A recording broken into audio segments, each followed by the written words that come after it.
Akhirnya terungkap motif dan sosok tersangka dalam kasus penganiayaan yang menewaskan siswa SMA, Pandu Brata Siregar di Desa Seilama, Kecamatan Simpang 4, Kabupaten Asahan, Sumatera Utara. Dalam kasus tersebut, aparat menetapkan 3 orang tersangka, di antaranya Kanit Reskrim Polsek Simpang 4, Ibda Ahmad Effendi, dan 2 warga sipil masing-masing bernama Dimas alias Bagol serta Yudi Siswoyo. Ketiga tersangka dijerat pasal 80 ayat 3 UU Nomor 35 Tahun 2014 tentang perubahan atas UU Nomor 23 Tahun 2002 tentang perlindungan anak dengan ancaman maksimal 15 tahun penjara dan denda Rp3 miliar. Selain itu, para tersangka pun dijerat pasal 170 ayat 2, ketiga KUHP, dengan ancaman maksimal 12 tahun subsidiar pasal 351 ayat 3.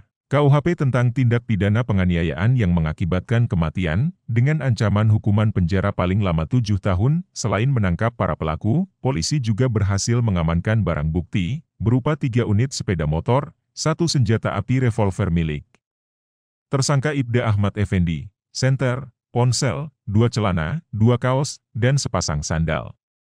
Kami juga sudah melakukan serangkaian kegiatan, pemeriksaan saksi yang nanti akan dikuatkan dengan saksi ahli. Kami juga sudah melakukan ekshumasi atau bedah mayat terhadap korban, prarekonstruksi di TKP, kami telah menyita alat bukti, gelar perkara, meminta keterangan tersangka, dan kami akan melakukan pemberkasan untuk diserahkan ke jaksa, kata Kombes Sumaryono dalam press release di Aula Wirasatya, Polres Asahan, Selasa, 18 Maret 2025. Motif 3 tersangka. Kombes Sumaryono mengungkap bila motif penganiayaan yang dilakukan para tersangka karena kesal terhadap korban yang menendang serta meludah ke arah para pelaku saat hendak diamankan.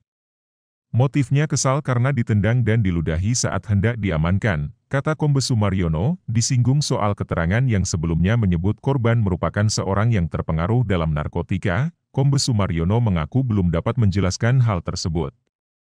Kami sudah mengambil beberapa sampel organ. Seperti kata Kabid Labor tadi, organ itu saat ini sedang dalam proses pemeriksaan.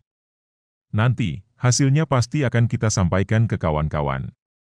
Intinya, ini masih berproses, ungkapnya. 2 tersangka berstatus banpol. Kombes Sumaryono pun mengungkap peran 2 warga sipil dalam penganiayaan yang menewaskan Pandu Brata Siregar. Keduanya diketahui berstatus banpol, bantuan polisi, di Polsek Simpang 4, Asahan. Menurutnya, kedua orang tersangka warga sipil, Dimas alias Bagol dan Yudi Siswoyo, adalah anggota Ibda Ahmad Effendi yang bertugas sebagai bantuan polisi, Banpol, Polsek Simpang 4.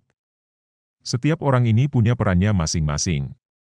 Ibda Ahmad Effendi, sebagai pimpinan saat itu membawa 2 anggotanya yang berprofesi sebagai Banpol, atas nama DAP dan YS, ujar Kombes Sumaryono.